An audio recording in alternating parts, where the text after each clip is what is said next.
మాతృభాషతో మరింత అందంగా miss China, miss Argentina, సొంత భాషలో ప్రసంగించిన మిస్ వరల్డ్ సుందరిమణులు ప్రత్యేక అనువాదకులతో టీ హబ్లో కార్యక్రమం. నమస్తే ఇండియా అంటూ తొలి పలుకు. కిమ్స్ ఆసుపత్రి సందర్శన, నేడు శిల్పారామంలో సందడి. ఈ కిమ్స్ ఆసుపత్రి ఏఐజీ ఆసుపత్రికి తీసుకుపోయే కన్నా వీళ్ళకి ఉస్మానియా ఆసుపత్రికి తీసుకుపోయిన్లు, గాంధీ ఆసుపత్రికి తీసుకుపోయిన్లు.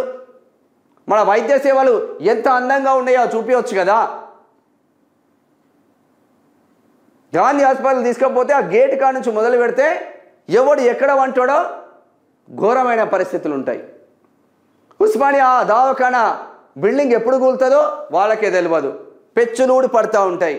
అంత మంచి ప్రభుత్వ వైద్యం ఉన్నది, మరి ప్రైవేట్ ఆసుపత్రులకు ఎందుకు అబ్బా తీసుకెళ్లేది? మన గవర్నమెంట్ మీద మనకు నమ్మకం ఉంది కదా.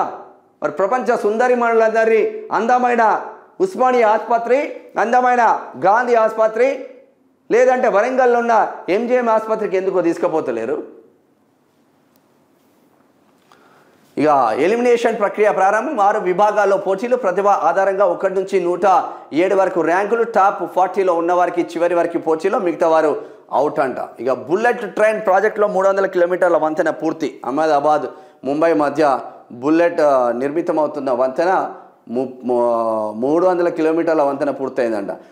అహ్మదాబాద్ ముంబై మధ్య 518 కిలోమీటర్ల కారిడార్. అహ్మదాబాద్ ముంబై మధ్య బుల్లెట్ ట్రైన్ ప్రాజెక్టు వంతెనలో 300 కిలోమీటర్లు పూర్తయిందని రైల్వే మంత్రి అశ్విని వైష్ణవ్ వెల్లడించారు. ఈ మేరకు ఓ వీడియోను ఎక్స్లో పోస్ట్ చేశారు. ఈ రైలు కారిడార్ మొత్తం పొడవు 518.17 కిలోమీటర్లు. దేశంలోనే మొట్టమొదటి బుల్లెట్ రైలు ప్రాజెక్ట్ ఇది. దీని విలువ అక్షరాల 1.08 లక్షల కోట్లు. 2017లో ప్రాజెక్టు శంకుస్థాపన చేశారు. 2021లో పనులు ప్రారంభించారు.